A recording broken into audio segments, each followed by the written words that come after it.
Aujourd'hui est celui de l'épigénétique et le cancer. Je vais commencer par une introduction générale sur l'épigénétique.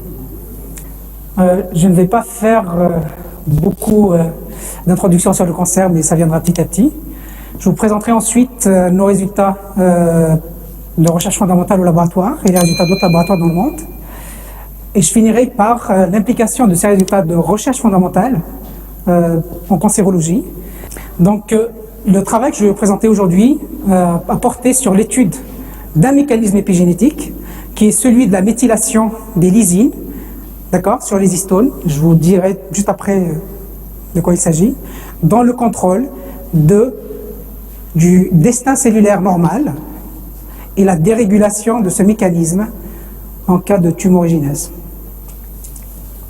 Alors, comme vous le savez sûrement, dans un organisme eucaryote multicellulaire, toutes les cellules adultes proviennent d'une seule et même cellule qui est le zygote ou l'œuf. Ça veut dire que toutes ces cellules adultes ont strictement le même matériel génétique. Elles ont les mêmes gènes, les mêmes chromosomes.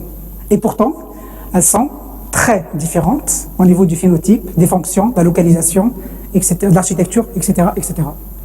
Donc en fait, on se retrouve ici avec un seul génome et plusieurs phénotypes possibles. Donc dans le corps humain, on trouve à peu près 200 types cellulaires différents. Cette différence de phénotype est essentiellement due, pour ne pas dire à 100%, due à une balance ou à un équilibre d'expression et de répression de groupes de gènes. Par exemple, dans une cellule de foie, les gènes du pancréas ou les gènes musculaires vont être éteints. Ils ne seront jamais exprimés. Alors que dans le système musculaire, qui est notre modèle d'étude d'ailleurs, les gènes spécifiques du foie, ils sont là physiquement, ils sont dans les chromosomes, mais ils ne seront jamais exprimés. Donc ils sont éteints. D'accord ? Donc cette régulation de l'expression des gènes d'un tissu, cette régulation différentielle de l'expression des gènes d'un tissu à l'autre, est en grande partie due à des mécanismes dits épigénétiques. Donc c'est des mécanismes qui vont réguler l'expression des gènes sans changer la séquence en ADN, bien sûr, et qui vont induire soit un état ouvert du gène, donc permissif à la transcription, soit au contraire, bloquer l'expression du gène et l'éteindre d'une manière irréversible et stable. Donc l'épigénétique est en fait l'ensemble des phénomènes ou des processus qui vont réguler donc un phénotype sans changer la séquence primaire de l'ADN. D'accord ? Ainsi, par exemple, la différenciation cellulaire, on peut la considérer comme un phénomène épigénétique, puisque au cours de la différenciation cellulaire, donc quand une cellule avance, donc d'un stade de différenciation à un autre, elle a strictement le même matériel génétique et pourtant elle change de phénotype. Donc la différenciation cellulaire en tant que telle, on peut dire que c'est un phénomène dû à l'épigénétique ou épigénétique. Cette régulation différentielle de gènes a lieu au niveau de la chromatine. D'accord ? Je vais vous présenter juste après la chromatine. Ainsi, les gènes activés sont plutôt associés à une chromatine, à une région chromosomique plutôt ouverte et permissive à la transcription, alors que les gènes éteints d'une manière irréversible, par exemple, vont se retrouver dans un compartiment chromatinien défavorable à la transcription. D'accord ? Donc l'ADN qui est inclus dans cette chromatine ne va pas être accessible au facteur de transcription. Donc le gène ne sera jamais exprimé. Alors, c'est quoi la chromatine? Alors, comme vous le savez sûrement, chez les eucaryotes, la molécule d'ADN n'est pas nue, elle ne se retrouve pas libre. Elle est organisée autour d'un octamère de protéines basiques qu'on appelle les histones. Donc c'est un octamère, c'est un complexe de 8 molécules. D'accord? Donc on a ici 8 molécules d'histone, je vous dirai lesquelles juste après. Autour de cet octamère d'histone, donc de ces 8 molécules d'histone, nous allons avoir l'ADN qui sera enroulé 2 fois, donc il va faire 2 tours sur cette structure pour former l'unité de base de la chromatine qui est le nucléosome. D'accord? Bien sûr, cette structure n'est pas la plus complexe. Donc l'ADN va s'enrouler, comme je viens de le dire. Donc vous avez ici 2 tours, et la longueur de l'ADN autour de cet octamère d'histone est à peu près de 150 paires de bases. Et la plupart des gènes ont une taille de plusieurs kilobases, de plusieurs milliers de paires de bases. Donc sur un gène, on va retrouver des dizaines, sinon des centaines ou des milliers de nucléosomes. D'accord? Donc ça vous donne une idée déjà de la complexité des mécanismes qui vont réguler la transcription de l'ADN inclus dans cette chromatine.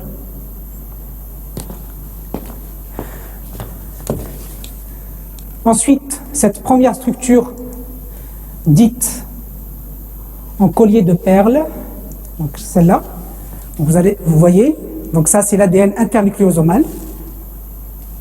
Ça c'est le nucléosome, le corps du nucléosome avec les 150 paires de bases autour. Cette première structure est appelée structure en collier de perles. Je vous le dis tout de suite, c'est même pas cette première structure qui est le substrat de la transcription. Ça c'est trop simple.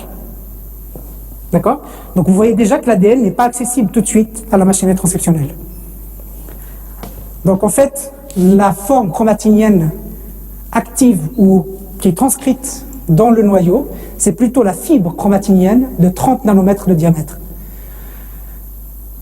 Donc vous voyez, c'est de plus en plus structuré. C'est cette structure-là, qui fait 30 nanomètres de diamètre à peu près, qui est le substrat de la transcription.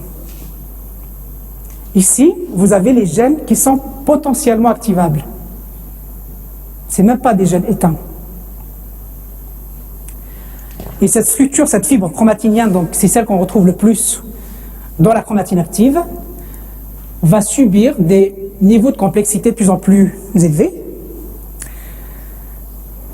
Donc, on a des super enroulements et on va retrouver ces différentes formes de chromatine dans le noyau. Le niveau le plus compact de la chromatine connue, on va le voir juste après, c'est le chromosome métaphasique. Donc on va trouver tout ça. Et enfin, vous avez ici la structure du chromosome, comme on aime à schématiser, le chromosome comme ça en X. En fait, cette structure, elle est transitoire, elle n'existe que pendant un petit moment du cycle cellulaire, qui est la métaphase ou la mitose. D'accord? Elle est importante pour pouvoir ségréger, séparer les chromosomes entre eux, entre les deux cellules filles au cours de la division cellulaire. Comme on va le voir juste après sur ces images de vidéo microscopie. Donc, c'est vraiment une structure intermédiaire. Donc là, lors de la division cellulaire, vous avez la séparation des deux chromatides formant un chromosome. Donc si je reviens en arrière, ces histones en fait, ou je vais avancer un petit peu, cette structure chromatinienne forme bien sûr une contrainte physique à la machinerie transcriptionnelle ou à la machinerie de la réplication ou de la réparation de l'ADN. En fait, certes, elle constitue une contrainte physique, mais elle est dynamique. En fait, ces histones, vous voyez ici, sans schématiser ces petits bouts, c'est les parties N-terminales des histones qui dépassent de la structure nucléosomale. D'accord? Ces histones sont modifiées chimiquement, surtout ces parties N-terminales, mais même les parties internes. Ces parties N-terminales sont modifiées chimiquement par acétylation, méthylation et ubiquitination. Il y a une trentaine à peu près de modifications des histones. Ces modifications vont changer la conformation dans l'espace des histones. Par exemple, je vous parlerai de ça juste après, l'acétylation de ces parties N-terminales par les histones acétyltransférases comme CBP, P300, etc. va changer les charges de ces histones. Elle va neutraliser des charges positives et comme l'ADN est chargé négativement, Donc on neutralise des charges positives, donc on diminue l'affinité des histones pour l'ADN, et les histones vont en quelque sorte s'ouvrir, et l'ADN devient accessible. L'ADN lui-même est modifié chimiquement. La modification la plus connue est la méthylation de l'ADN, je pense que tout le monde a entendu parler de ça. Et la méthylation de l'ADN sur les cytosines est associée à une répression irréversible de la transcription d'un gène.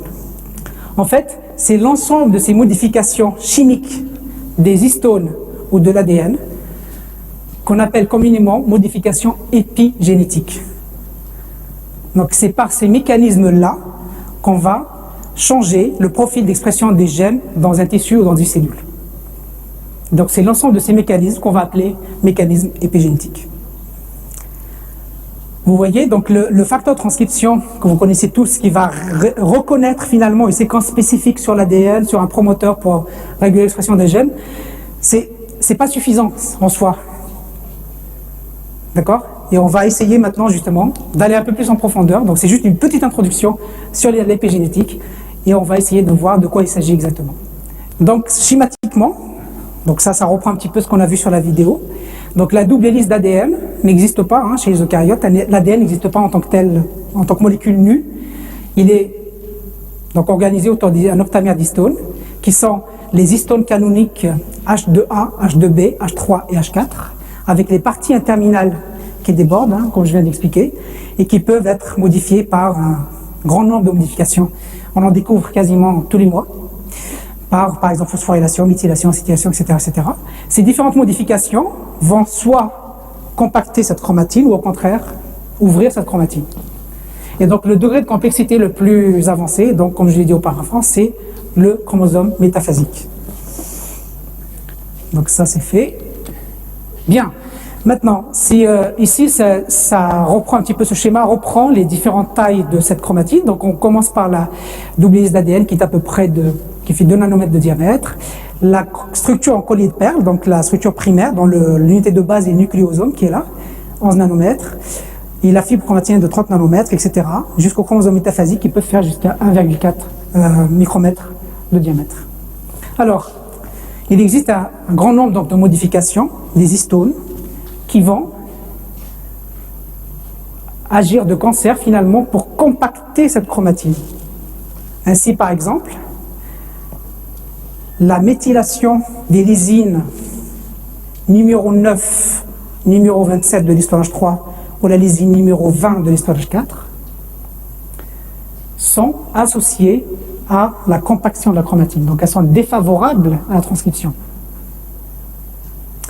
Pareil, la désacétylation des histones, une déphosphorylation, certaines sumoylations, la méthylation de l'ADN et l'action de certains ARN non codants, je reviendrai dessus un peu plus tard, agissent en général ensemble pour compacter la chromatine et la rendre inaccessible à la transcription, au facteur de transcription.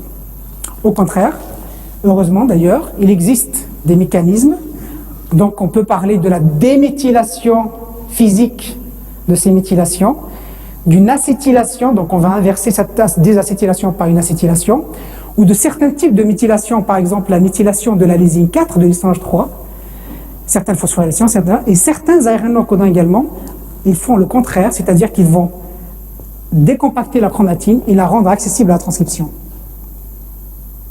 D'accord? Ces différentes modifications, donc c'est ce qu'on appelle donc les modifications épigénétiques ou les mécanismes épigénétiques. Vous voyez donc que l'ADN soit présent dans une cellule n'est pas suffisant. Pour que cet ADN s'exprime, il faut qu'il y ait ces modifications épigénétiques, ou pour qu'il soit réprimé bien sûr, et il faut qu'il y ait ces modifications épigénétiques.